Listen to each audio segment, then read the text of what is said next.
commencer, puis les inscrits pourront continuer à se connecter. Bonjour à toutes et tous, c'est Eric Lalaurie, je suis le directeur de la santé publique à l'ARS Bourgogne-Franche-Comté. Je suis ravi d'ouvrir ce webinaire.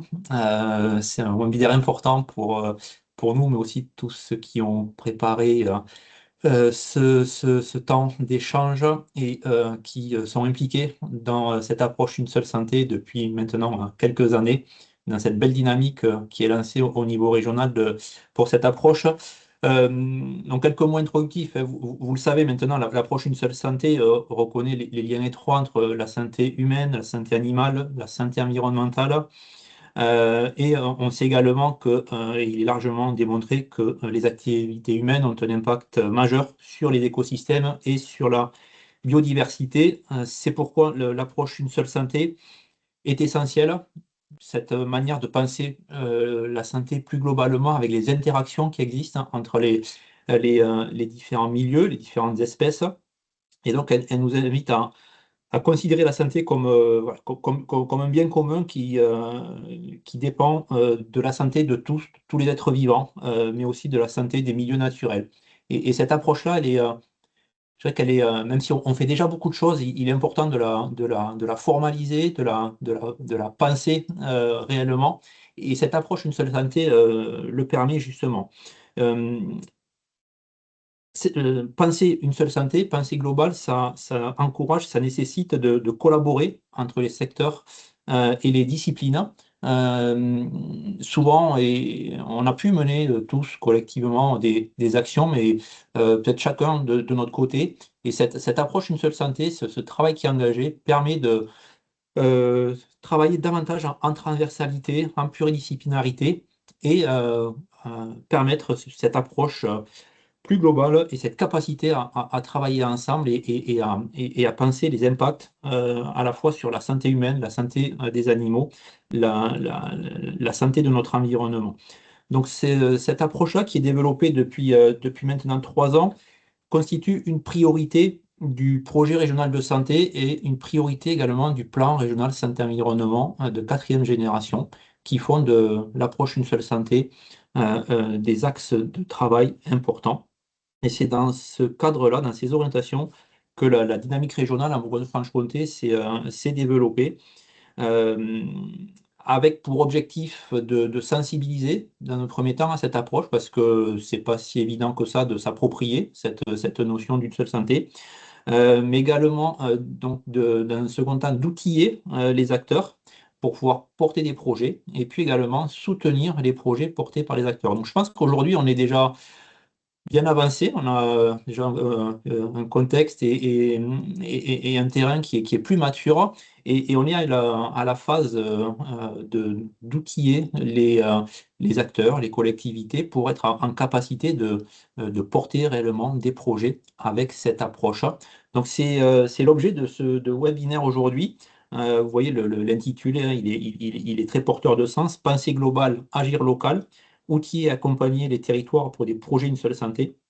Donc c'est vraiment le sens que l'on veut donner, et c'est le sens de cette approche Une seule santé qui se traduit au travers de l'intitulé de ce webinaire. Et vous le voyez aussi, et je les remercie, tous les partenaires qui sont associés à ce webinaire et qui démontrent la nécessaire transversalité de cette approche et qui montrent également la dynamique que l'on a dans la région. Et c'est ça qui voilà, qui permettra de réussir à travailler ensemble sur des projets de territoire avec une approche Une seule santé. Voilà, je ne vais pas être beaucoup plus long, juste pour dire que ce webinaire d'aujourd'hui est labellisé par le sommet international Une seule santé qui doit avoir lieu à Lyon les 6 et 7 avril 2026. Donc c'est aussi une belle reconnaissance du travail qui est mené par tous au sein de la région. Donc, je vais passer la parole aux intervenants que je remercie vivement pour leur préparation de ce temps. Et voilà, j'espère que à l'issue, vous serez inspirés pour agir chacun sur vos territoires. Merci à vous. Merci beaucoup, Eric. Euh, je vais donc Marie Vasseur, médecin de santé publique à l'ARS. Je vais donc pour poursuivre présenter un petit peu le déroulé de ce webinaire. Et juste avant, donc vous avez dû remarquer que les micros sont désactivés. Donc sur le plan logistique, on peut les activer si vous nous faites un petit signe de la main pour les échanges. Les échanges auront lieu plutôt à l'issue de chaque partie. Surtout, il y a un temps d'échange. J'espère qu'on aura le temps à la fin. On a réservé normalement un petit temps d'échange pour pouvoir discuter avec vous à la fin du webinaire. Il y a également un question-réponse avec, vous voyez, des petites bulles avec un point d'interrogation. Donc, vous pouvez, pendant le webinaire, poser par écrit vos questions et nous essaierons donc les intervenants essaieront d'y répondre, soit à l'écrit, soit à l'oral. Et si on n'a pas le temps de traiter toutes les questions, on s'attachera à y répondre et à vous envoyer des réponses à l'issue du webinaire. Voilà, donc vous avez la possibilité d'activer vos caméras. Ce que je propose, c'est que pour ceux qu'on laisse essentiellement les caméras des personnes qui interviennent. Bon, voilà, toutefois, s'il n'y a pas de bug, vous pouvez laisser vos caméras allumées, mais si la bande passante est mauvaise, le petit conseil, c'est de désactiver vos caméras. Je pense que vous voyez bien l'écran. Donc là, vous avez le déroulé du webinaire. Donc il y a d'abord une intervention de l'ARS sur, Eric a déjà commencé, mais un petit peu le concept, l'approche une seule santé, les thématiques propices. La présentation du guide Pensée globale pour agir local, dont normalement vous avez dû recevoir aussi le lien de téléchargement.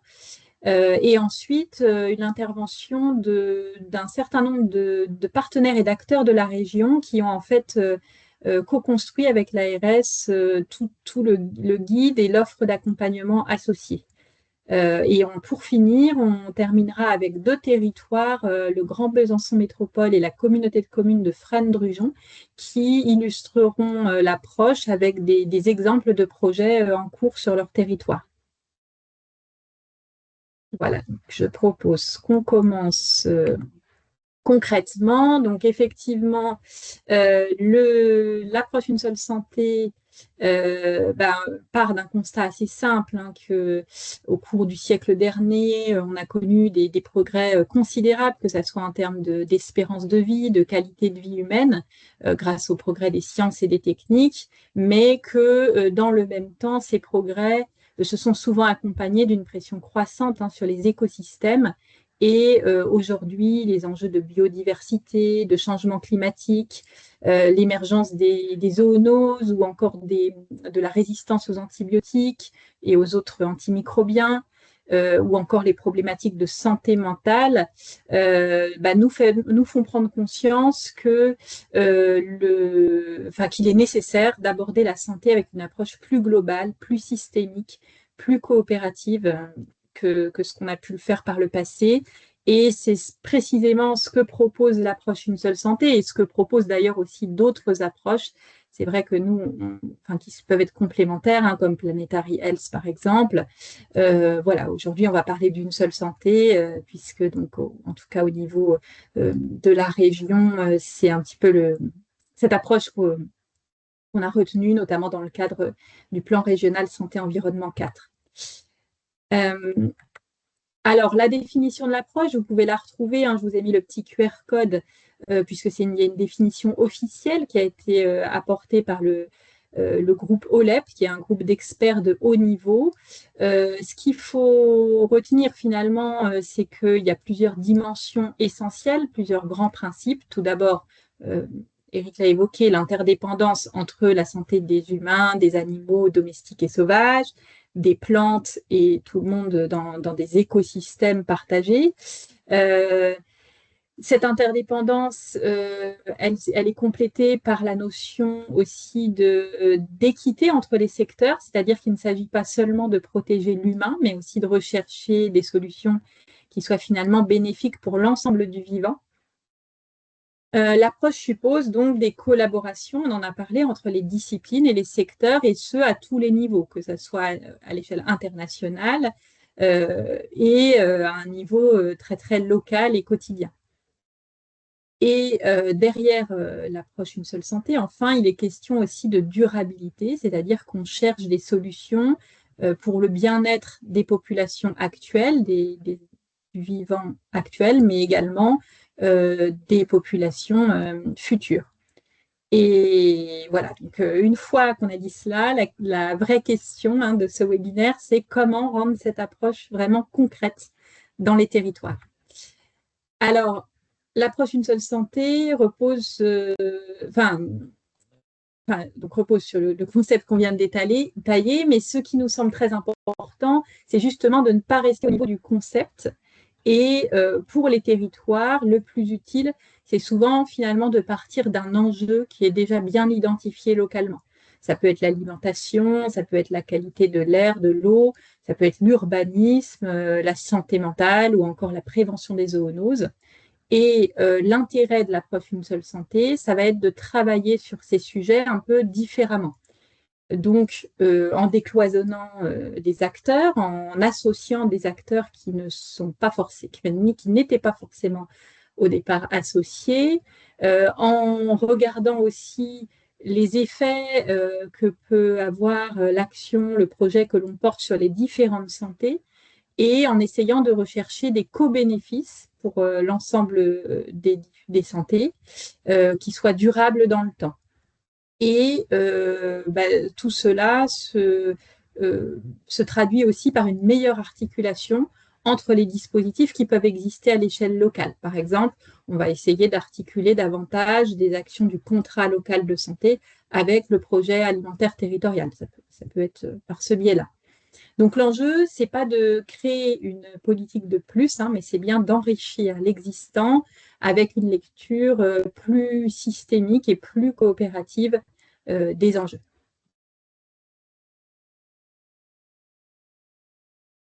On peut prendre par exemple, je vais prendre 2 exemples thématiques pour illustrer, et puis bien sûr tout le reste du webinaire va nous permettre aussi d'illustrer. On peut prendre l'exemple de l'alimentation, qui est sans doute un des exemples les plus parlants. C'est aussi une thématique qui mobilise déjà en fait beaucoup d'acteurs sur vos territoires, agriculteurs, maraîchers, collectivités, professionnels de santé, voilà. Et c'est aussi une thématique qui permet d'impliquer les habitants eux-mêmes à travers finalement leurs pratiques d'achat, de cuisine ou encore de réduction du gaspillage et des déchets. Si on prend un exemple concret d'action, par exemple, très simplement, ça peut consister à tenter d'approvisionner la restauration collective auprès de producteurs locaux qui seraient engagés dans des pratiques agroécologiques et en favorisant notamment la consommation de légumineuses, de fruits et de légumes frais. Cette action, on voit qu'elle va avoir des co-bénéfices très visibles. Par exemple, pour la santé humaine, on va agir sur la prévention des maladies chroniques. Pour la santé animale, on va améliorer le bien-être animal en favorisant des produits issus d'élevage extensif, par exemple, et aussi en favorisant une consommation moins importante de viande au profit de fruits, légumes, légumineuses. Voilà, et puis on va avoir également des co-bénéfices pour la santé végétale et des écosystèmes, puisqu'on va contribuer en favorisant les pratiques agroécologiques, on va contribuer à favoriser la biodiversité, la régénération des sols et la préservation des ressources naturelles. Donc on voit, c'est typiquement une approche qui est déjà compréhensible pour un territoire, mais qui va prendre une ampleur différente finalement si on la lie à travers les co-bénéfices de l'approche Une seule santé. Voilà. Donc on trouve la même logique avec d'autres thématiques que l'alimentation. Et par exemple, je vais prendre un second exemple qui est celui du bien-être, de la santé mentale et du lien au vivant. Donc là, sur cet exemple-là, la santé mentale, on le sait, est une thématique intéressante puisqu'elle ne dépend pas seulement des facteurs individuels ou du soin, mais elle est aussi extrêmement liée à la qualité des milieux de vie, à la qualité des relations sociales, mais aussi aux possibilités d'agir dans son environnement et notamment de prendre soin du vivant. Donc, l'approche Une seule santé, elle invite à penser la santé mentale en interaction, donc avec la santé animale et la santé des écosystèmes, et pas uniquement non plus sous l'angle du bénéfice humain. Il y a des exemples là qui sont proposés en bas de la diapositive. On peut parler de jardins communautaires ou thérapeutiques, on peut parler de projets d'école du dehors ou encore de médiation animale. Et en fait, ces actions, elles peuvent certes améliorer le bien-être, la santé mentale, mais elles invitent aussi à un plus grand respect des milieux naturels et par exemple de la biodiversité locale. Voilà, donc j'ai pris deux exemples, celui de l'alimentation et de la santé mentale, mais dans le guide qu'on va présenter maintenant, en fait, il y a d'autres sujets qui sont développés. Et l'idée qu'on a voulu mettre en avant dans le guide, c'est bien de partir de sujets concrets pour rendre cette approche une seule santé, en fait, immédiatement mobilisable. Alors, je vais peut-être enchaîner les deux parties ARS et ensuite je vous proposerai éventuellement de prendre quelques questions ou remarques. Alors, le guide Pensée globale pour agir local, donc vous avez peut-être eu déjà l'occasion de le télécharger, sinon je vais redonner dans la diapositive suivante le lien pour le faire. Et donc, je vais vous présenter donc, cet outil méthodologique concret qu'on a co-construit, vous l'avez compris, avec de nombreux acteurs et partenaires de la région, à une quarantaine de contributeurs en tout, au-delà des partenaires qui vont intervenir et qui ont été cités. Je pense que vous êtes d'ailleurs nombreux à être connectés aujourd'hui. Ce guide a été conçu donc, pour aider vraiment les territoires à passer du concept Une seule santé à la mise en œuvre concrète. Et il s'adresse finalement à des acteurs territoriaux déjà engagés ou susceptibles de s'engager dans des dynamiques locales de santé, d'environnement ou encore d'aménagement ou autour de l'alimentation par exemple. Là, vous voyez justement tout ce processus, tout le processus d'élaboration et de construction du guide, parce que ça fait près d'1 an qu'on travaille sur la construction de ce guide avec tous les partenaires. On a démarré au début 2025 et vous voyez donc il y a eu un certain nombre, il y a eu une journée de co-construction en mars dernier, mais également un certain nombre d'ateliers qui ont permis de compléter le guide et aussi d'élaborer les fiches thématiques associées. Donc, c'était important pour nous que ce document soit nourri en fait par des regards vraiment complémentaires et ancré le plus possible dans les réalités de terrain des collectivités notamment. Alors, voilà comment se découpe le guide en deux grandes parties. La première, elle va répondre à une question de fond, c'est pourquoi et comment on intègre l'approche Une seule santé dans un territoire. Et je vais justement, juste après, là, vous présenter quelques éléments à ce sujet.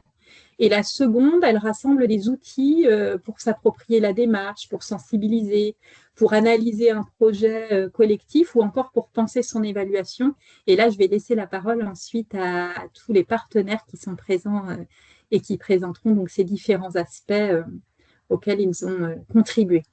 Et enfin, en complément du guide, s'ajoutent 6 fiches thématiques que vous voyez affichées ici. Donc, alimentation saine et durable, aménagements territoriaux favorables aux 3 santé, qualité des milieux de vie, bien-être, santé mentale et bénéfices du dehors, soins éco-responsables et zoonose. Donc, ces fiches thématiques sont également disponibles via le lien. Donc là, vous avez le lien en bas de la diapositive. Mais il était également dans l'invitation que vous avez dû recevoir, voilà, donc, pour pouvoir télécharger tous ces éléments. Alors, je vais passer donc à quelques éléments donc, qui sont présents dans le guide de manière très synthétique. D'abord, pourquoi utiliser l'approche Une seule santé? On en a un peu parlé. Le guide met en avant en fait plusieurs raisons d'utiliser cette approche. D'abord, c'est celle de renforcer la résilience et la robustesse des territoires. Autrement dit, c'est de renforcer la capacité d'un territoire à tenir face aux aléas, aux fluctuations et à s'adapter sur le temps long. Le deuxième intérêt, c'est d'engager les acteurs dans une approche qui soit plus positive et préventive des enjeux de santé. On va agir davantage sur les déterminants de santé, en prévention et pas uniquement de manière curative sur les enjeux, par exemple, d'accès aux soins et de prise en charge des pathologies. Le troisième intérêt, ça va être les co-bénéfices éventuellement économiques à moyen et long terme, puisque la prévention coûte souvent moins que la réparation ou la gestion de crise. Donc c'est aussi un des bénéfices recherchés. Et enfin, le guide souligne un enjeu qui est celui de mieux vivre ensemble, tout en préservant la santé mentale, le lien social, mais aussi en favorisant le sentiment d'utilité par les actions et par les coopérations qu'on met en place. C'est aussi un moyen de développer la solidarité territoriale autour des projets. Voilà, ça c'est un peu complémentaire au concept. Ensuite, donc, comment impulser concrètement l'approche Une seule santé sur son territoire ? En fait, si on veut impulser une démarche Une seule santé, on comprend bien que le premier levier, c'est clairement la coopération. Et donc, dans le guide, on insiste sur la coopération entre les disciplines, entre les secteurs, donc santé animale, santé humaine, santé végétale et santé des écosystèmes, mais aussi entre les institutions.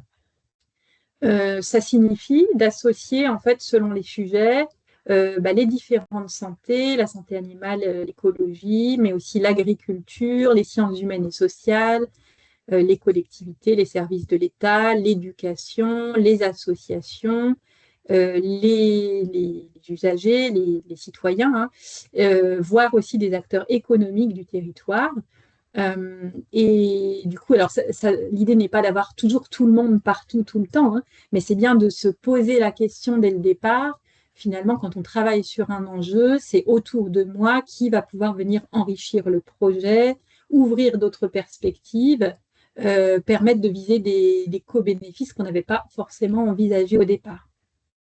Donc là, vous avez un schéma qui illustre en fait la diversité d'acteurs mobilisables. C'est pas du tout exhaustif et parfois vous allez vous dire peut-être que certains sont placés sur un secteur mais qu'en fait ils sont un peu à cheval sur plusieurs secteurs. C'est fort possible et c'est justement tout l'intérêt d'associer des acteurs aussi qui sont parfois déjà à la frontière entre plusieurs santé. Alors, toujours sur comment impulser l'approche Une seule santé, au-delà des acteurs, il est intéressant aussi de partir des cadres déjà existants à l'échelle locale. Et dans le guide, on insiste beaucoup sur ce point. Il ne s'agit pas de créer forcément une nouvelle comitologie, un nouveau dispositif, mais plutôt de s'appuyer sur ce qui existe déjà et d'aller enrichir et peut-être relier entre eux des dispositifs existants. Donc, il y a effectivement beaucoup de dispositifs locaux qui, en fait, partagent déjà des principes de transversalité, de prévention, de participation citoyenne.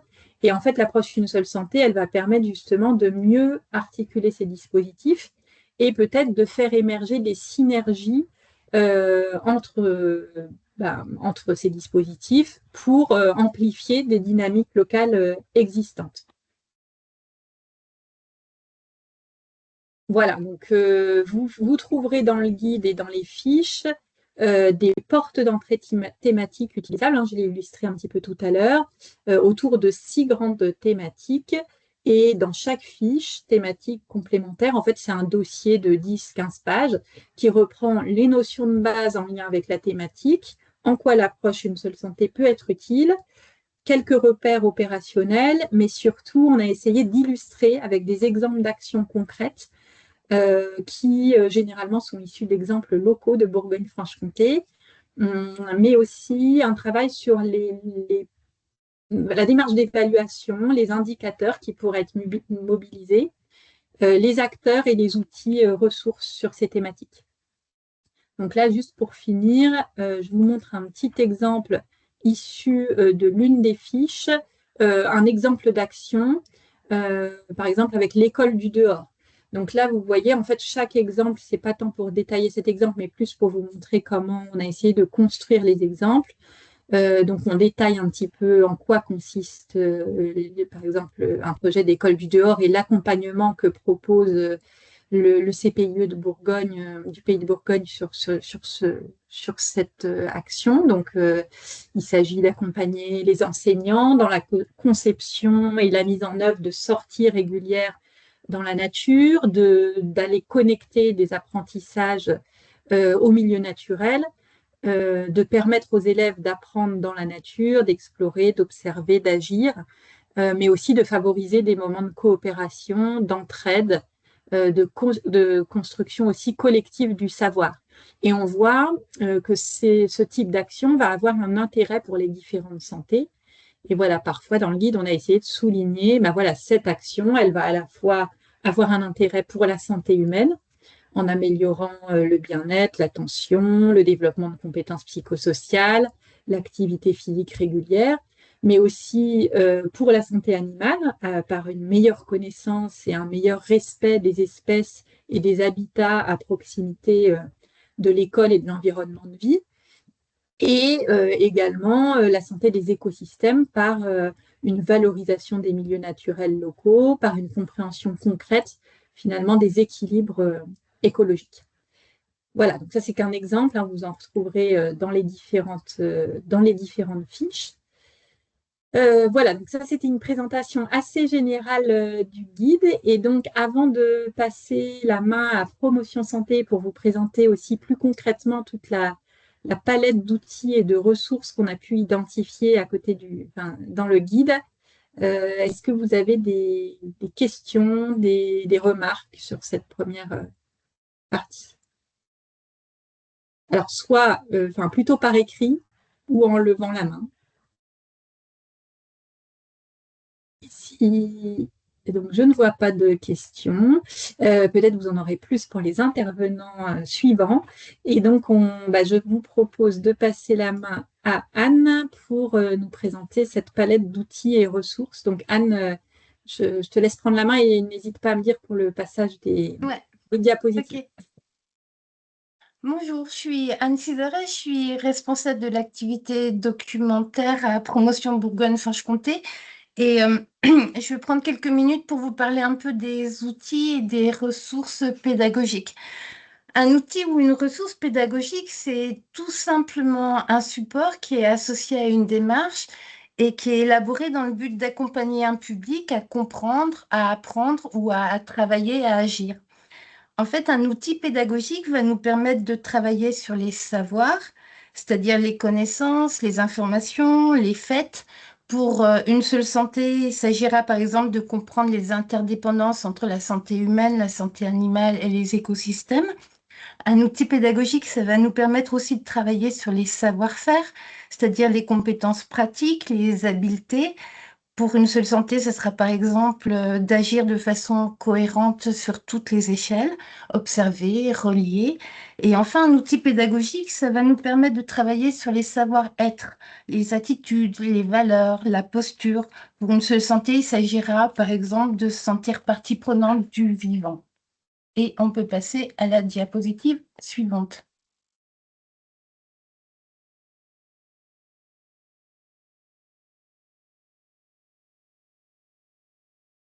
Vous voyez la diapositive suivante ou vous voyez comme moi l'ensemble des participants? On a un petit souci, je projette Non, le mais diapo d'accord. et ça arrive tout de suite. Non, il n'y a pas de souci.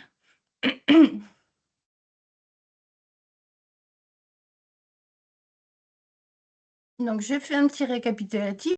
Un outil pédagogique, ça va nous permettre de travailler sur les savoirs, les savoir-faire et les savoir-être. Et dans la prochaine diapo, je vous expliquerai comment se servir, à quoi sert un outil pédagogique, en fait. Un peu de suspense. C'est bon?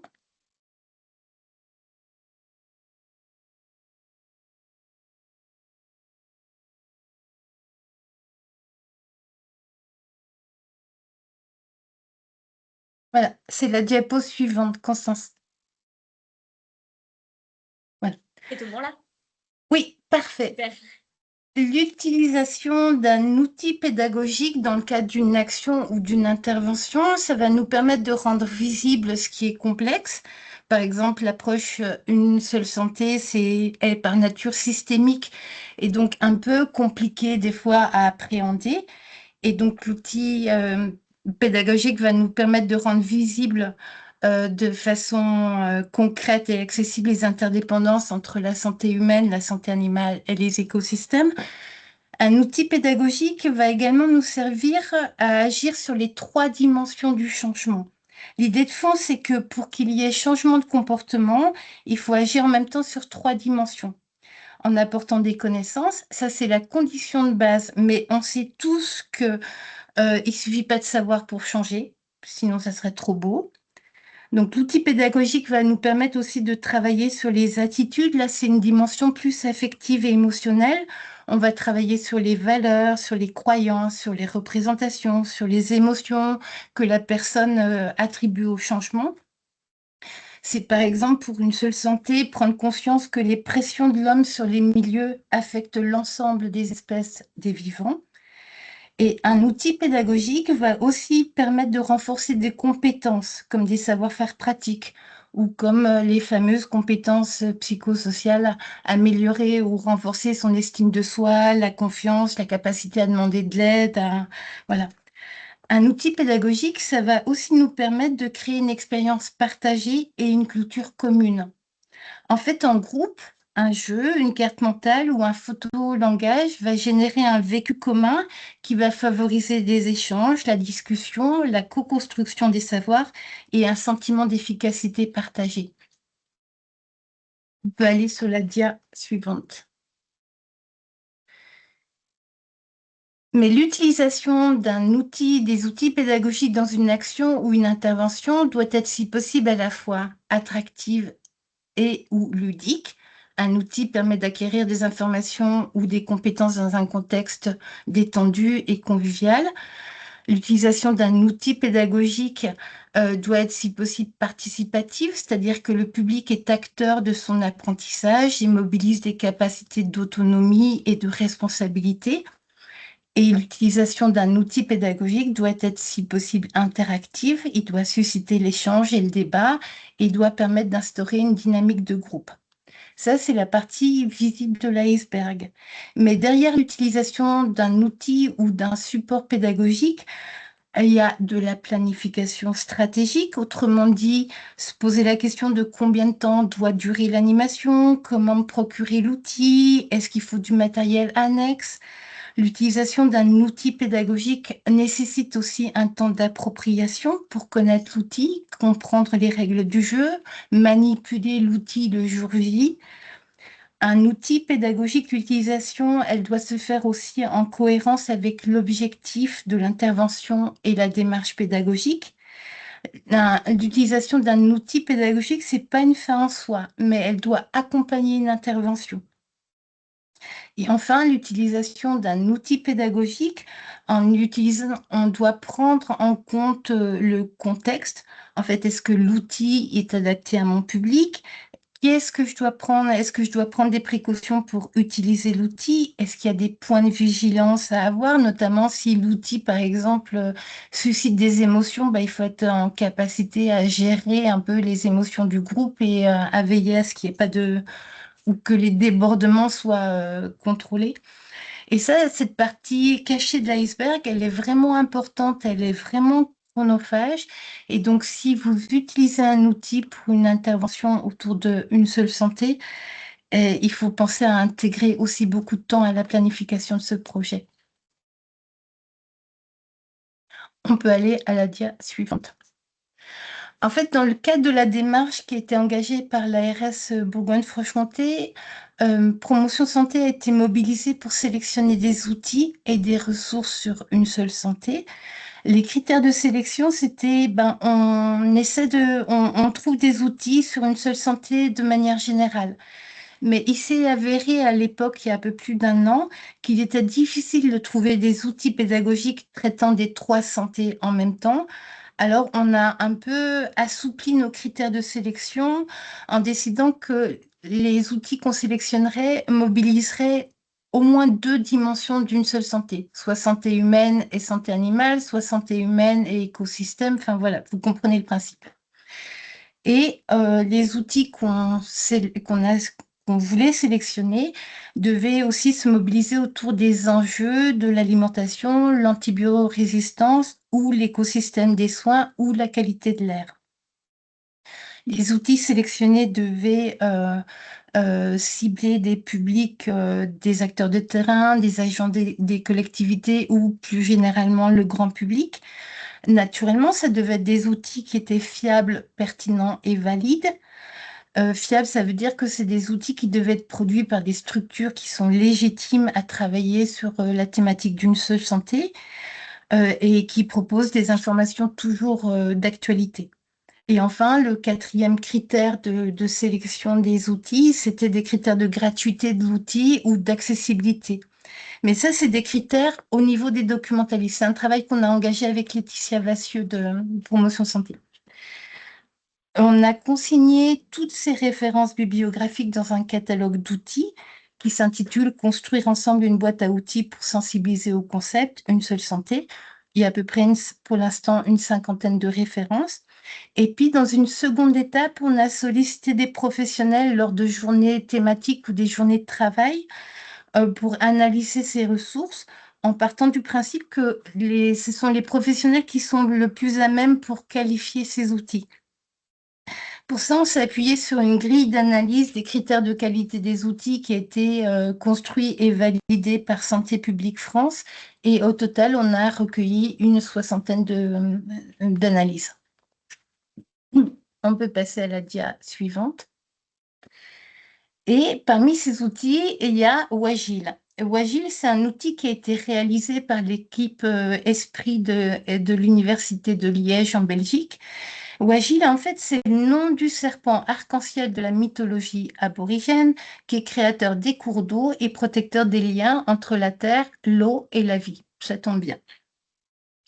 C'est un outil qui s'adresse aux professionnels de la santé humaine ou animale ou de l'environnement, des écosystèmes, de l'action sociale, de l'éducation et également du grand public. Donc, c'est un spectre un public très large. Pardon. L'objectif de Wagil est de permettre aux participants de découvrir, de comprendre et de s'approprier l'approche One Health et de manière à faciliter sa mise en œuvre. Ça tombe bien. Et grâce à cet outil, les participants vont prendre en compte la complexité des contextes situationnels nécessitant une approche systémique. Les participants vont identifier les interactions entre la santé humaine, animale et végétale. Ils vont pouvoir analyser les conditions qui favorisent une démarche One Health et ils évalueront leur pouvoir d'action au regard de leur réalité professionnelle. Wagil se présente sous forme d'un plateau de jeu avec un territoire qui est divisé en 3 zones de santé interdépendantes. La santé humaine représentée par des zones urbanisées, la santé animale avec des zones aquatiques et la santé végétale avec des zones forestières et végétales. Et les joueurs ont à disposition 3 types de cartes. Des cartes actualité, qui représentent des situations d'actualité liées à One Health, par exemple au hasard une épidémie de grippe aviaire, une résistance aux antibiotiques ou une crue liée à une déforestation. Ça, c'est le point de départ narratif du jeu. Les cartes actualité, elles posent le problème. À côté des cartes actualité, il y a les cartes métiers. Les participants, ils sont invités à incarner différents métiers et à définir des actions concrètes sur un territoire commun. Puis interviennent les cartes actions dans une 3e séquence où elles correspondent à une construction collective des réponses. Une fois le problème posé par les cartes actualité et les rôles distribués par les cartes métiers, chaque participant doit sélectionner parmi un répertoire d'actions celle que son métier peut concrètement déployer. Ça, c'est un peu les bases du jeu, les principes. Ce kit Wagil de l'outil, cet outil pédagogique, il est disponible sur le site internet de l'équipe Esprit de l'Université de Liège. Vous avez le lien en haut à côté du titre. Et dans ce kit-là, vous avez un guide d'accompagnement. Donc, si mes souvenirs sont bons, c'est une 60aine de pages qu'il faut lire et s'approprier. Il y a des cartes métiers, actions et actualités à découper. Il y a un lexique, une MapMind et le plateau illustré. Donc, quand je disais tout à l'heure le temps sous l'iceberg, ce qu'il faut, les contraintes à tenir en compte, c'est sur cet outil Wagile, il y a beaucoup de construction matérielle à faire et d'appropriation pour l'utiliser. Mais c'est un chouette outil. On peut passer à la dernière diapo. En fait, Wagile, c'était un outil parmi les 50 qu'on a repérés. Mais vous pouvez être aussi en demande ou vous posez la question de où trouver d'autres outils ou d'autres sources pédagogiques. Alors, très rapidement sur cette diapo, il y a quelques sources. J'ai dû en oublier forcément. Et voilà, mais vous pouvez aller sur le dossier Une seule santé de Agir pour la santé du vivant en Bourgogne-Franche-Comté. Là, il y a un certain nombre de ressources pédagogiques qui sont mentionnées. Sur le site du RAPS, dans la page thématique santé-environnement, il y a également des outils pédagogiques qui sont mentionnés. Sur le portail de l'éducation à l'environnement et au développement durable, il y a également des outils pédagogiques. Là, j'ai vraiment sélectionné des sites internet régionaux qui proposent des outils pédagogiques, pas qui cause uniquement une seule santé, mais c'est vraiment l'axe outil pédagogique. Par ailleurs, il y a des bases de données d'outils pédagogiques qui existent. Il y a par exemple la base de données Bebop, qui est une base qui est commune à un certain nombre de promotions santé.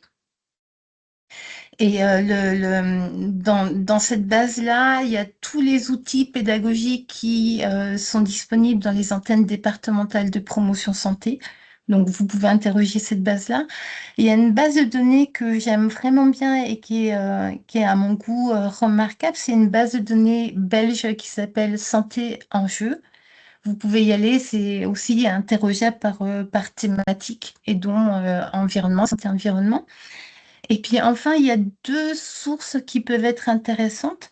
C'est vous abonner à la veille du jour, qui est la veille, qui est une newsletter quotidienne de veille en santé publique, dans laquelle on traite de la thématique environnement. Et vous pourrez trouver des infographies, des rapports, des articles scientifiques, mais aussi des outils pédagogiques en santé environnement. Donc le lien pour s'abonner, il est sur la dia. Et le fameux catalogue d'outils dont j'ai parlé au début, construire une boîte à outils pour sensibiliser au concept Une seule santé, est disponible sur le site Agir BFC et il est régulièrement mis à jour avec les pépites qu'on peut trouver, l'équipe de documentalistes, sur Une seule santé. Voilà. Je vous remercie. Merci beaucoup, Anne, et désolée pour le bug technique. Constance a repris la main. Non, ça mettait un peu de piment, c'est bien. Voilà. Merci beaucoup. Alors, il y a une petite question dans le chat. Y a-t-il un outil à destination des élus et agents des collectivités, j'imagine? Par exemple, Wagile. Oui. Agile parce que ça met l'accent aussi sur la collaboration interprofessionnelle. Donc on peut aussi se mettre dans la peau de l'élu, mais l'élu peut aussi se mettre dans la peau de l'urbaniste ou voilà. Mais oui, il y a des outils. Vous pouvez prendre contact avec moi et puis la personne qui a posé la question, on peut rechercher des choses sans problème. Voilà. Tout à fait. Et puis, je pense qu'il y a un certain nombre d'outils qui, effectivement, sont adaptés pour sensibiliser élus ou agents des collectivités dans tout ce que tu nous as présenté. Il y a une question sur les financements de l'ARS et qu'autres cofinanceurs. Donc, on ne l'a pas évoqué ici, mais l'an dernier, il y a eu un appel à manifestation de l'intérêt de l'ARS qui a permis de financer un certain nombre de projets. Actuellement, il n'y a pas d'appel à projet ouvert par l'ARS, mais il y a d'autres appels à projets en région, notamment en cours. Si l'ARS propose un à nouveau un appel à manifestation d'intérêt, on communiquera évidemment largement dessus. Pour l'instant, ce n'est pas le cas. Voilà. Et du coup, il y a une question sur la démarche planétarielle, ce que je répondrai plutôt à part, hein, puisque là, on va vraiment permettre de dérouler vraiment des outils concrets autour de l'approche Une seule santé, et je vous répondrai, Madame, par écrit. Est-ce qu'il y a d'autres questions éventuellement à l'oral, ou en tout cas, c'est celle que je vois actuellement dans le chat?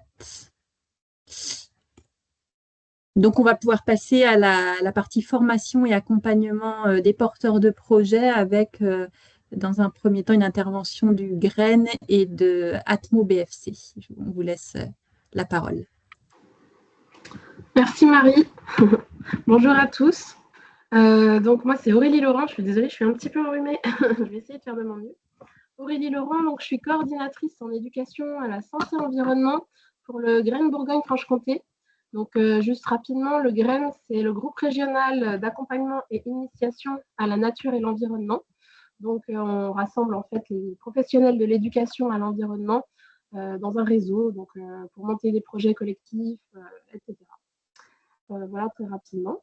Donc, cette année, depuis septembre 2025, on a mis en place une formation accompagnement des porteurs de projets, une formation qui est coportée donc, avec Promotion Santé et avec Atmo, donc à qui je laisserai la parole juste après, Anne-Marie.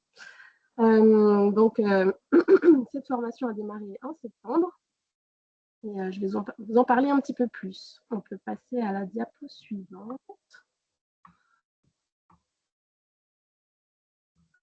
Possible. Parfait, merci. Donc, les objectifs de cette formation, en fait, c'est de comprendre les enjeux d'une seule santé. On revient un peu sur ce qui a été présenté juste avant. Donc, les liens d'interdépendance entre les différentes santé. Comprendre aussi comment intégrer l'approche Une seule santé dans la conduite de projets de territoire. C'est vraiment lié au territoire. L'objectif aussi, c'est bien sûr de s'approprier des outils, des techniques d'animation pour développer cette approche Une seule santé, encore une fois.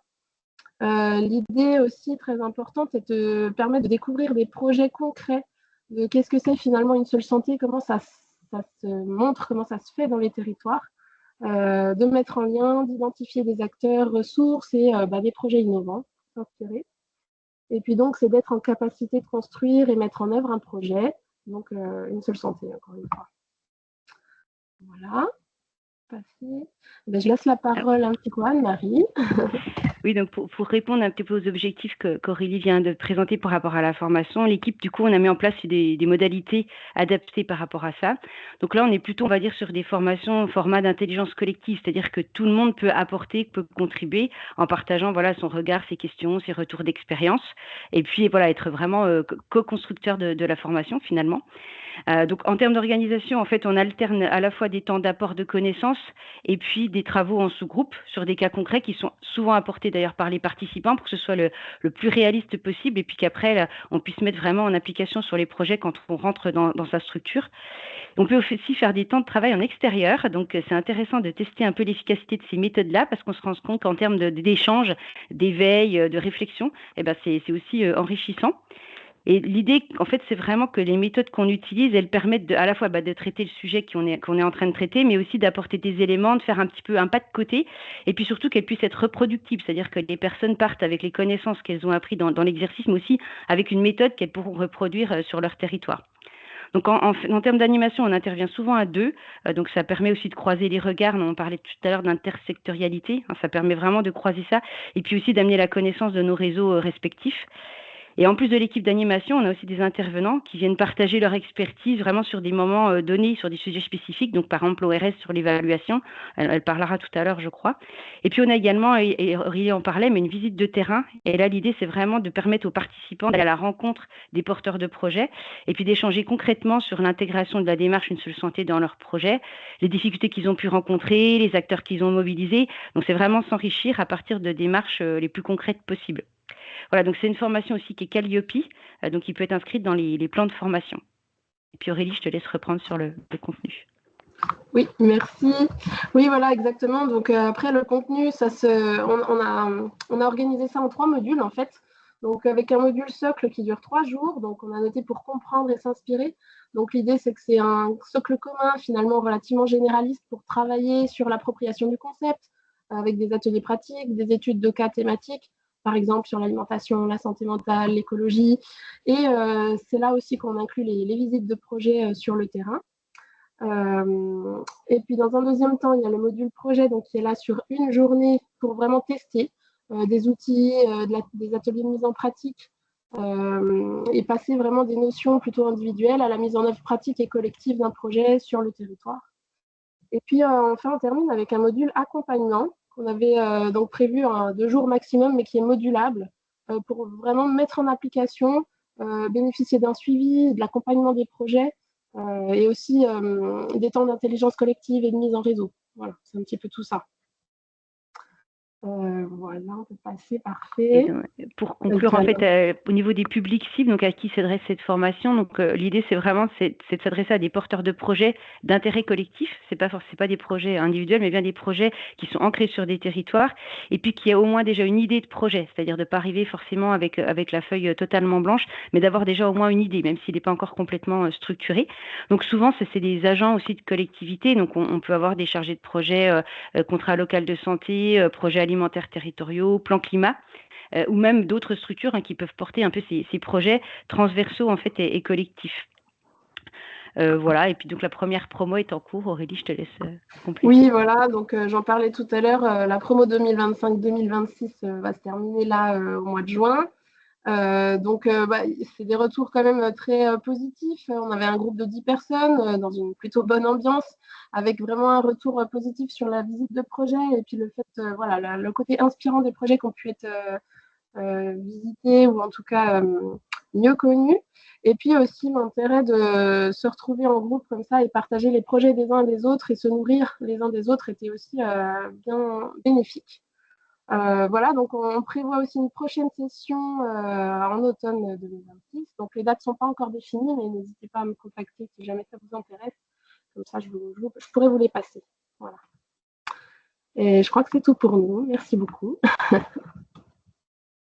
Merci beaucoup à toutes les deux. Et toujours sur le volet formation, je crois que c'est Hélène qui va intervenir sur l'université d'été. Oui, bonjour à toutes et à tous. Donc, je suis Hélène Cléo André, je suis directrice du pôle fédératif de recherche et de formation en santé publique Bourgogne-Franche-Comté. Et si vous avez loupé la formation dont Aurélie et Anne-Marie viennent de vous parler et que vous êtes trop impatient d'attendre l'automne, vous pouvez participer à l'université d'été francophone en santé publique. Il y a un module One Health. Alors, il n'y a pas que le module One Health, mais je vais quand même vous parler surtout de celui-là. Donc, l'université d'été, c'est la 23e édition cette année. Elle a lieu du 29 juin au 2 juillet 2026. C'est une trentaine de formations. 30 d'heures de formation, pardon, où on va retrouver un petit peu ce que vous entendez depuis le début de ce webinaire, où du coup des méthodes participatives vont permettre de croiser les regards, où vous allez avoir des apports théoriques avec des sociologues, des toxicologues, des médecins de santé publique, mais aussi il y a de la place pour les questions, les expérimentations, le partage d'expériences des participants.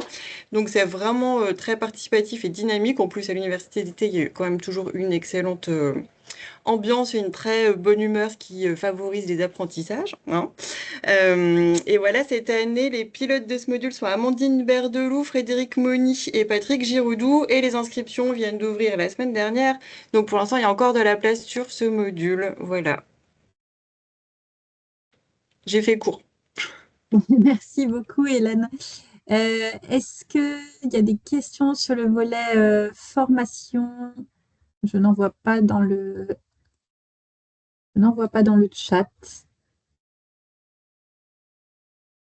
Donc, on peut passer à la grille d'analyse de projet, qui est un des outils du guide et qu'Honorine du pôle fédératif de recherche et de formation en santé publique va nous présenter. Oui, merci Marie, bonjour à tous. Alors effectivement, comme l'a dit Marie, cette grille d'analyse de projet, c'est un outil qui est intégré au guide, que vous retrouverez complètement donc, en annexe du guide, en annexe 3. même s'il y a une partie dans le texte qui décrit l'outil. Et je vais décrire rapidement cette grille.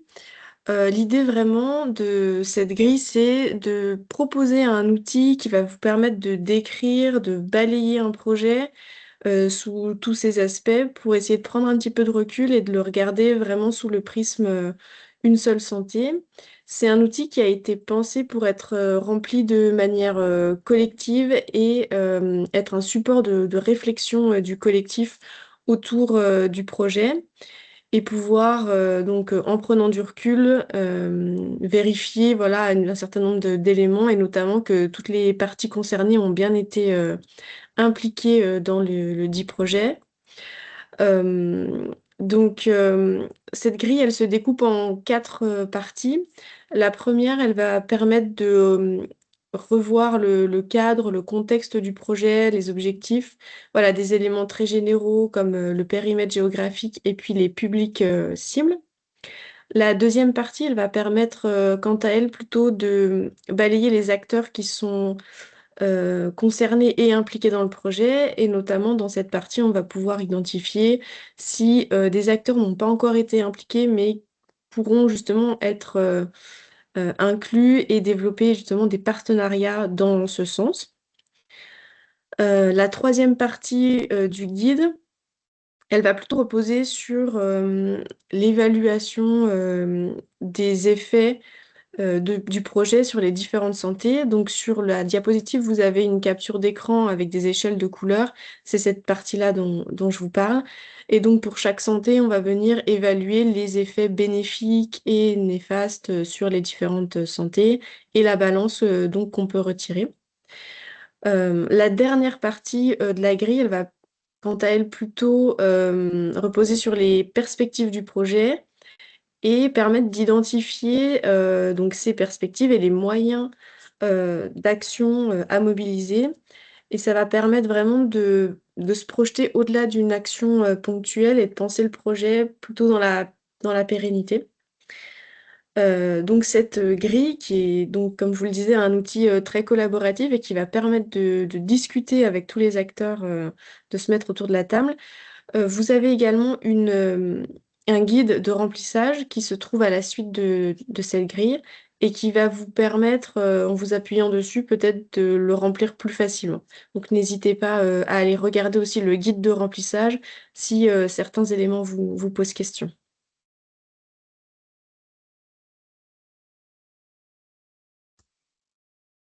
Merci beaucoup, Norine. Est-ce qu'il y a des questions sur la grille qui vient d'être présentée?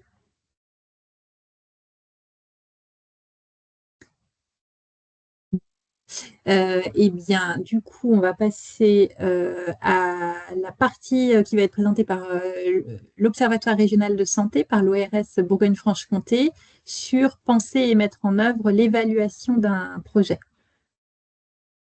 Oui, merci Marie, bonjour à toutes et à tous. Donc moi je suis Nicolas Drouin, je suis responsable des évaluations donc à l'ORS BFC et je vais vous présenter quelques éléments autour de l'évaluation. Effectivement, l'idée c'est un petit peu de déconstruire quelques idées reçues autour de cette approche qui est parfois vécue surtout comme une contrainte et l'idée là c'est plutôt de donner des clés pour que chacun puisse se l'approprier et dépasser ce côté contrainte et que ça apporte un vrai appui dans votre déploiement d'action.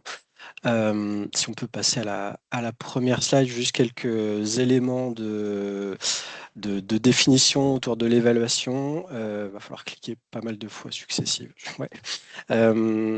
Du coup, déjà, l'évaluation, c'est l'idée d'apprécier l'utilité, mais en fait, on s'appuie donc sur des éléments factuels. L'idée, c'est bien de porter un jugement objectivé et donc documenté sur l'action que l'on met en place. Et pour ça, on doit donc rassembler des faits, des preuves et des éléments donc factuels.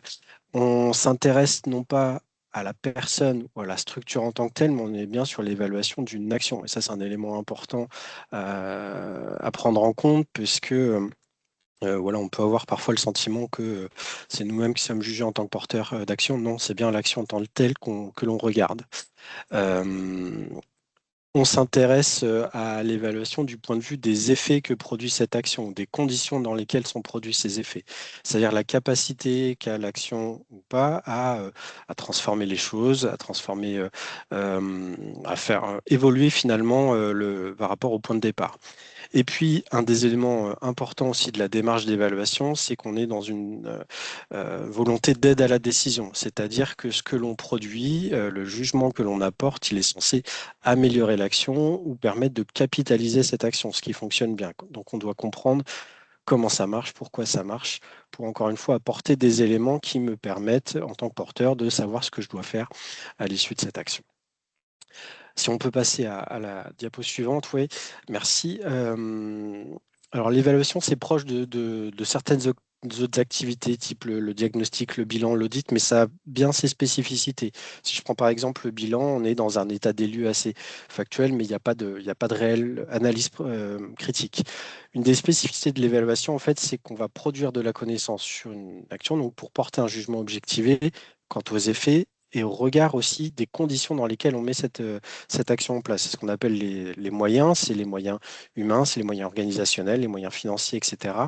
Mais on est toujours dans ce triptyque la lecture de nos objectifs doit se faire au regard de ces deux autres éléments. Et donc l'évaluation, elle s'intéresse effectivement aux objectifs fixés à l'action qui nous permettent aussi de fixer des objectifs d'évaluation.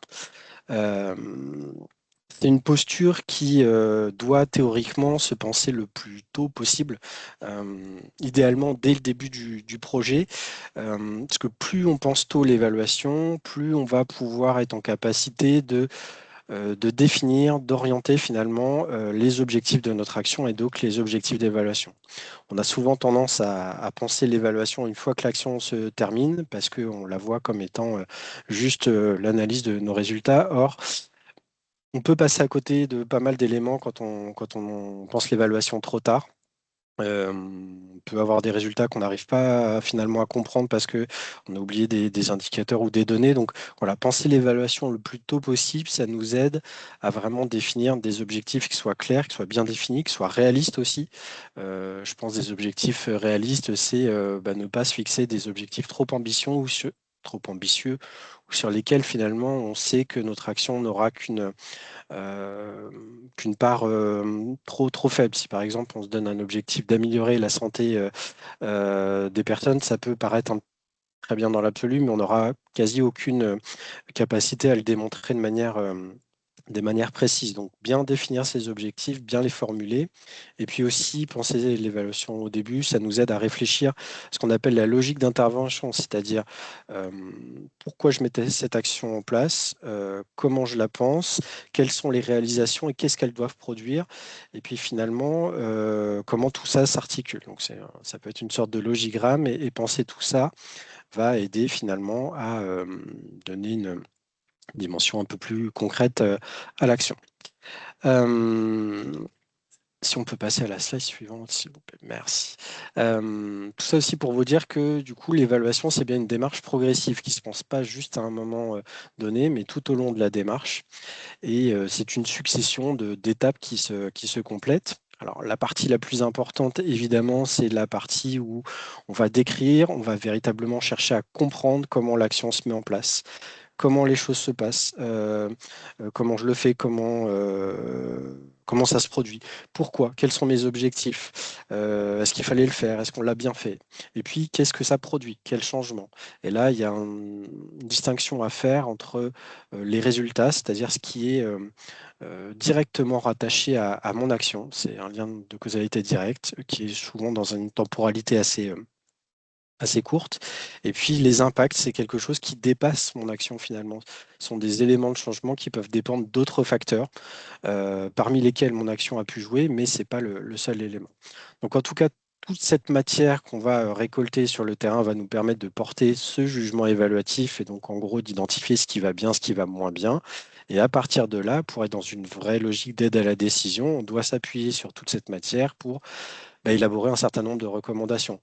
L'idée, c'est bien d'améliorer les actions, mais c'est aussi on voit souvent les axes d'amélioration, mais il y a aussi les axes de capitalisation. L'évaluation, elle est aussi là pour valoriser l'action, valoriser ce qui se passe bien. C'est un élément important parce que c'est aussi une partie conséquente de la démarche. Finalement, diapo suivante, s'il vous plaît. Merci. L'évaluation, c'est vraiment un processus assez complet. Alors, je vous ai mis un schéma un petit peu barbare tout à droite, mais en fait, la démarche, elle doit se positionner tout au long de l'action. Et suivant la temporalité de l'action, si je suis plutôt au début, au milieu, à la fin, et bien aussi suivant les choix et les orientations des porteurs, des décideurs, etc., l'évaluation peut se concentrer finalement sur différents aspects de l'action. Ce qui impose en fait un choix, une priorisation, parce qu'on ne peut pas tout faire dans une évaluation, au risque de s'éparpiller, de toute façon, de ne pas avoir les ressources suffisantes pour le faire. Donc ces choix, ils doivent se faire au regard des objectifs. Qu'est-ce qui est important pour moi? Qu'est-ce que je dois montrer en priorité? Sur quoi mon action doit agir en priorité? Et donc, on peut s'intéresser, par exemple, à la pertinence, c'est-à-dire est-ce que véritablement mon action, elle répond à un besoin objectivé? Est-ce que ce que j'avais prévu, les réalisations que j'avais prévues se mettent effectivement en place? Ça, c'est l'effectivité de la mise en œuvre. Et puis, bien évidemment, le cœur de la démarche, qui est quasiment dans chaque évaluation, c'est l'effectivité, l'efficacité des résultats, c'est-à-dire le degré d'atteinte de mes résultats. En tout cas, dans une évaluation, idéalement, on ne s'intéresse pas que à ces résultats, justement. Il y a un intérêt aussi à les regarder, à s'intéresser au processus, c'est-à-dire un petit peu aux conditions de réussite finalement. Qu'est-ce qui fait que je vais pouvoir atteindre ces résultats? Comment tout ça se met en place? Et en tout cas, quels que soient les registres ou les axes de questionnement que je pose, quelle que soit la temporalité de mon action, je peux mobiliser plusieurs outils et méthodes. Un des enjeux aussi de la démarche d'évaluation des politiques publiques, c'est de mobiliser une diversité d'outils et de méthodes. Donc, il peut y avoir des questionnaires, il peut y avoir des entretiens semi-directifs, des fiches de suivi, etc. Ce qui est important aussi, c'est de mobiliser la diversité des acteurs parties prenantes de mon action, qu'ils soient bénéficiaires, partenaires, financeurs, etc. C'est important de mobiliser tout ça. En tout cas, tout ça pour vous dire qu'on a souvent tendance à réduire, entre guillemets, l'évaluation aux indicateurs.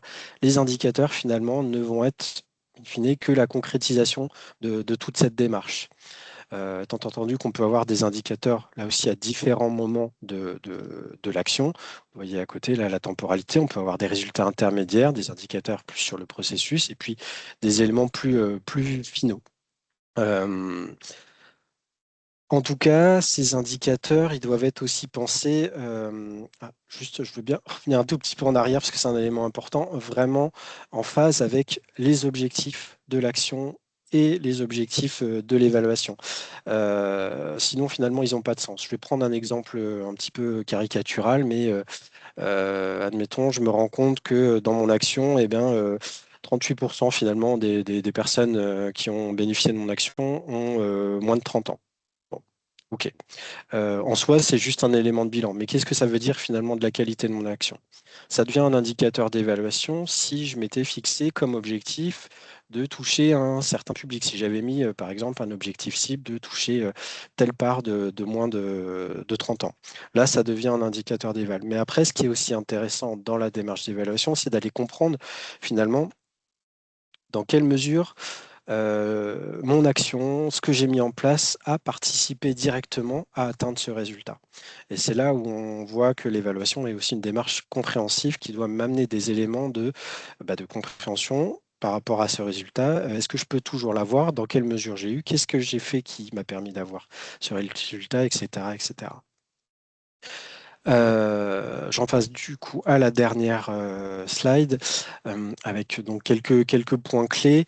Vous voyez, je vous ai donné plein d'éléments, mais tout n'est pas toujours faisable dans une évaluation. On a vraiment la nécessité de prioriser et les outils, et les méthodes, et les questions. Ça va vraiment dépendre de vos capacités finalement à porter cette évaluation. Donc, il est important de penser à cette dimension faisabilité, au côté réaliste. Donc, ça veut aussi dire s'imposer à définir des objectifs, encore une fois, clairs, précis, réalistes. Ça suppose aussi que cette démarche, elle soit, j'allais dire, incarnée, qu'elle ne soit pas juste portée par une personne, mais qu'elle soit partagée collectivement, aussi bien dans ses objectifs que dans ses modalités. pour que ça ait du sens, il faut toujours relier cette évaluation à l'action et puis aussi à la décision. Si finalement mon évaluation n'apporte pas d'éléments de décision ou ne joue pas sur la décision, finalement ça a peu de sens. Pensez aussi qu'on travaille sur des éléments de changement, parfois de changement de comportement, qui demandent une temporalité longue. Donc l'évaluation doit aussi s'ajuster à ça. Accepter aussi le fait que ce que je fais ne produit pas immédiatement des résultats sur les publics, mais qu'il y a des phases intermédiaires. Et puis aussi accepter que en tant que porteur, on ne peut pas tout faire dans l'évaluation et qu'il y a des ressources extérieures qui peuvent vous appuyer là-dessus. J'en profite pour dire que l'Observatoire régional de la santé est une ressource, notamment dans le cadre des projets Une seule santé. Donc n'hésitez pas à nous solliciter si vous avez des questions, si vous avez besoin d'appui méthodologique sur cette démarche-là. Puis je termine rapidement juste par quelques éléments. On est donc dans une thématique Une seule santé qui a quand même un certain nombre de spécificités par rapport à des projets prévention, promotion de la santé, je pourrais qualifier de classiques. Et donc l'évaluation, elle doit aussi tenir compte de ça et montrer cette spécificité. Donc toujours bien prendre en compte l'idée que dans mes projets, les trois santé se retrouvent, qu'on a des indicateurs ou des descripteurs sur la dynamique territoriale, sur l'engagement des partenaires du territoire, et puis aussi un élément important de résultat de vos actions, c'est l'idée de cette appropriation ou cette diffusion de la culture commune autour d'une seule santé. Voilà, ça c'est trois grands critères qui doivent être lisibles dans l'évaluation d'un projet Une seule santé. Voilà, j'ai été un peu vite, mais je vous remercie pour votre écoute. Merci Nicolas pour cette intervention éclairante.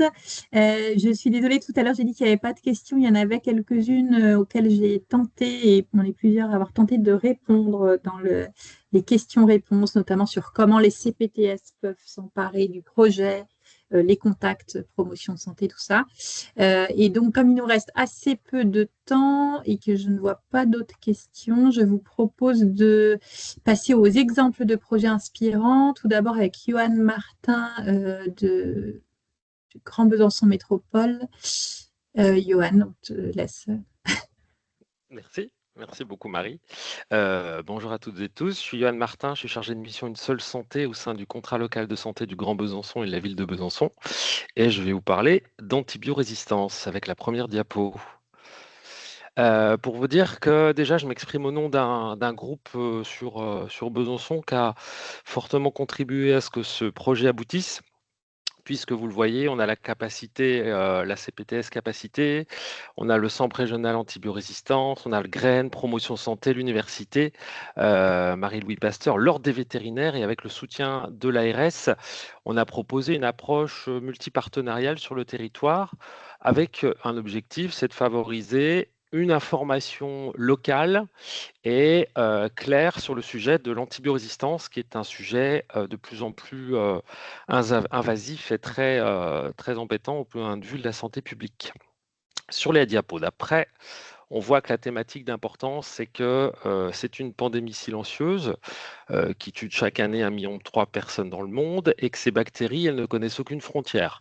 On a une porosité entre le monde animal, le monde humain, le monde des écosystèmes, et que ce qui nous importait, c'était d'arriver à réunir les différents partenaires de cette action pour dialoguer. Et je retiens ce qui a été dit au début, c'est-à-dire le fait qu'il faut mobiliser un maximum de partenaires pour pouvoir monter une action, et il faut être assez humble sur la manière dont on va conduire les choses. Les antibiotiques, elles sont prescrits à l'homme, aux animaux, et on les retrouve dans le sol, dans l'eau, dans la nature, et finalement dans tout notre environnement. Et c'est ce qui nous a semblé essentiel pour mettre en place cette action qui existe maintenant depuis une bonne année sur le territoire du Grand Besançon. Sur la diapo d'après, donc là, je vous ai remis en gros quel était le sens aussi de cette action. Avec, on voit bien la porosité flagrante entre les différentes thématiques, la population humaine, les animaux qui consomment des médicaments, et le fait qu'on le retrouve dans à peu près toutes les dimensions de l'environnement. Et c'est pour nous la question qui nous a amené à réfléchir autour de comment mobiliser sur un territoire un maximum de personnes. Je ne vous fais pas la description entière du schéma, mais on est vraiment sur comment finalement convaincre en peu de temps des gens qui ont perception que les médicaments peuvent être un problème pour les toucher un maximum. La diapo d'après. Donc, on a bossé sur des outils, des supports existants qui sont issus du méta-réseau One Health de lutte contre l'antibiorésistance en France, avec des adaptations locales autour d'un message et de grands messages. On a travaillé sur l'antibiotique bien utilisé, c'est la santé préservée, les antibiotiques non utilisés, ne pas les jeter, et tous ces messages finalement qui nous renvoient à l'historique. Vous savez, les antibiotiques, c'est pas automatique. Et là, la question, c'était comment on fait pour toucher les gens localement en utilisant ces messages-là. Donc, le méta-réseau One Health Promise, il est vraiment, je vous le conseille, très, très, très efficace. Et les outils sont assez faciles à être utilisés.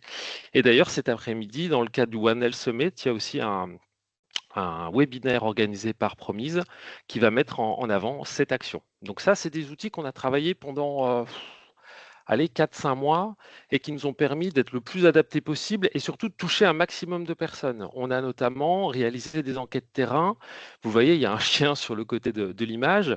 On est même allé interroger les propriétaires d'animaux dans les parcs animaliers pour essayer de comprendre leur rapport à la question des antibiotiques et de savoir si ils étaient en capacité de dire est-ce que oui, mon animal ou pas a déjà eu prescription d'antibiotiques par un vétérinaire, comment moi je me perçois par rapport à ce sujet-là, et plus généralement l'impact sur l'environnement. Donc ça, c'était grâce à un groupe de travail qui était particulièrement efficace et que je remercie encore une fois. Alors, une fois qu'on a les outils, on se dit qu'est-ce qu'on en fait? Et ça, c'est la diapo suivante. On a ciblé une maison de santé sur le territoire du Grand Besançon, la maison de santé de Beurre, et on a réalisé cette action en 2 parties. Déjà, on a mobilisé tous les professionnels de la MSP pour une réunion très rapide d'1 heure, 1 heure et demie, pour échanger et dialoguer avec un vétérinaire et Béatrice Roselaine qui travaille au Centre régional d'antibiorésistance au CHU de Besançon, pour justement faire la balance entre la santé animale et la perception d'un vétérinaire face aux antibiotiques et la perception humaine du traitement de l'antibiorésistance.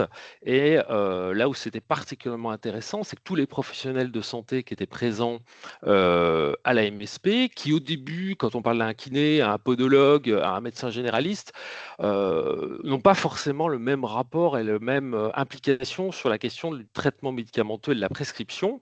Et on est parti d'une base assez, je ne vais pas dire sceptique, mais ok, vous venez nous en parler, on vous écoute.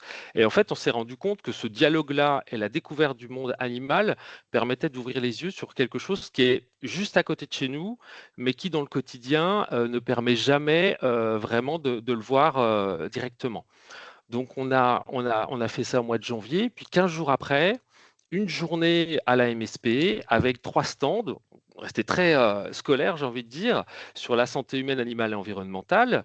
Et l'idée, c'était d'avoir un parcours rapide des patients qui venaient en rendez-vous pour qu'on puisse, grâce à l'aide de la maison de santé, les arrêter, les inviter à participer sur les stands à une discussion de 3-4 minutes maximum et que le message puisse être assez percutant et qu'on puisse avoir un échange sur ce sujet-là. Ce qu'on voit à l'image, par exemple, c'est la mallette de l'eau qui nous est prêtée par le Graine et qui nous permet finalement d'illustrer le cycle de l'eau et de montrer que l'antibiorésistance, elle passe par notre consommation, elle se retrouve dans l'environnement en mettant en avant tout simplement le cycle de l'eau de la station de captage jusqu'à la station de traitement des eaux. Et l'idée, c'était vraiment d'avoir quelque chose qui soit le plus simple et le plus percutant possible. Donc des affiches, des vidéos, et on a fait en sorte que la MSP soit vraiment complètement ciblée par des messages de communication une semaine aussi avant la tenue de la journée.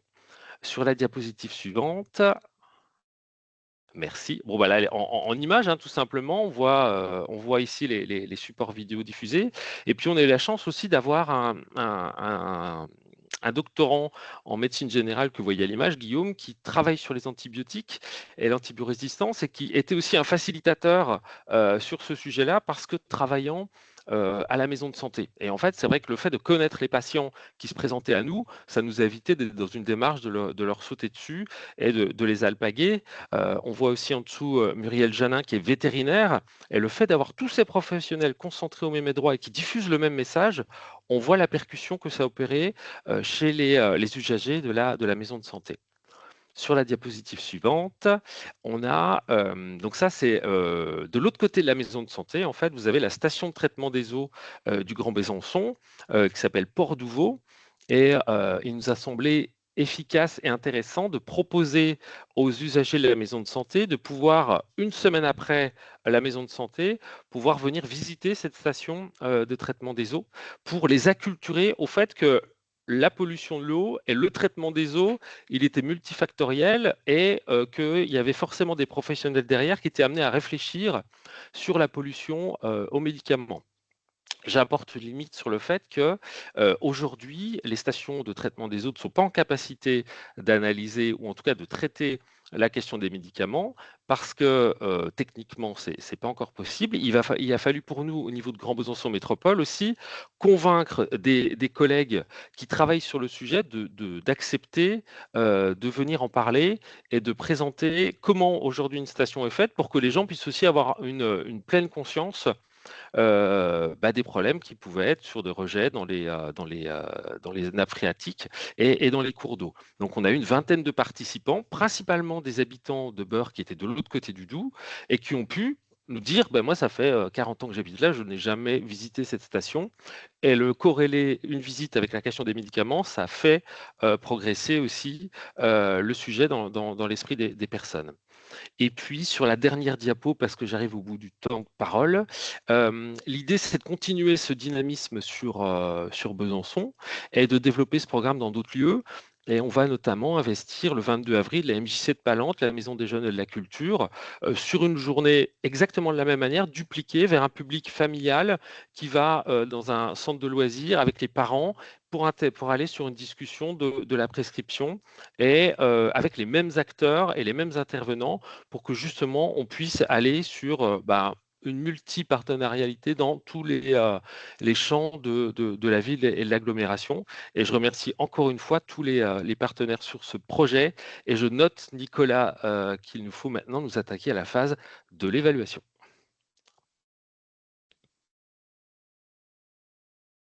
Merci, Yoann.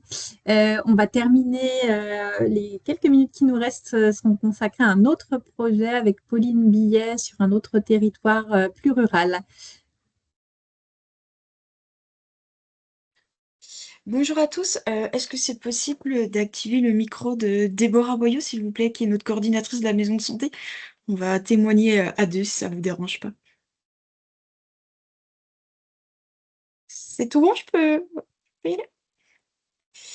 Alors bonjour, moi je suis Pauline Billet, je suis chargée de mission en ingénierie territoriale pour la communauté de communes Frasnes-Drugeon, du coup qui est située dans le Haut-Doubs. Et je vais laisser du coup Déborah se présenter.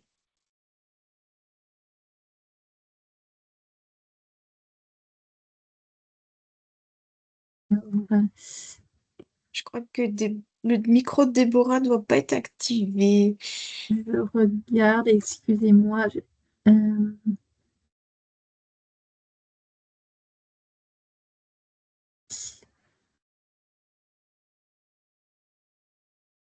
Alors, de notre côté, on l'a Oui. activé. Il faut juste qu'elle l'active après normalement. Ok. Merci, Constance. Il faut l'activer manuellement, oui.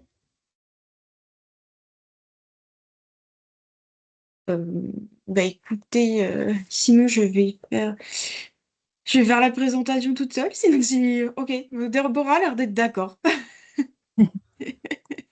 Bon écoutez, je vais me lancer. Alors je vais parler au nom de la CFD et puis de la maison de santé. Moi je vais vous présenter comment on a déployé la dynamique Une seule santé sur un territoire rural parce qu'on est une toute petite communauté de communes pardon, de 6300 habitants qui est dans le Haut-Doubs, comme je vous le disais. À savoir qu'on a un patrimoine naturel, on va dire, exceptionnel et qu'on rencontre également des défis classiques de la ruralité. L'éloignement d'accès aux services, tout ce qui est prévention Et on peut aussi souffrir d'une moindre visibilité sur les actions de santé publique. Donc en fait, on avait un objectif qui était simple, c'était utiliser la force de notre territoire et notamment la nature comme un levier de santé physique, mentale et émotionnelle en mobilisant l'ensemble des acteurs locaux.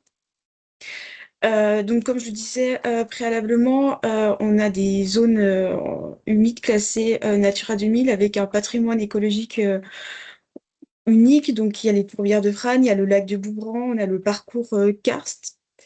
Et toutefois, on fait face à des enjeux importants, notamment en matière de santé publique, parce qu'il y a une forte dispersion géographique des habitants où la plus grosse commune, c'est Frasnes, hein, il n'y a que 1900 habitants, ce qui pouvait compliquer l'accès aux services de santé. Donc il y avait un réel besoin d'avoir des approches transversales pour améliorer l'accès aux soins et aussi pour renforcer la prévention. À savoir que notre maison de santé intercommunale a ouvert il y a un an, jour pour jour. Donc il y avait une véritable opportunité d'utiliser la nature comme un levier de santé pour contribuer au bien-être physique, mental, émotionnel et social des habitants. Le but, c'était de prévenir et de sensibiliser et reconnecter les patients à leur environnement et à leur santé. C'est pour ça qu'on est dans la démarche Une seule santé. Le programme, il repose. Ah, excuse-moi, Constance, est-ce que tu peux changer de slide?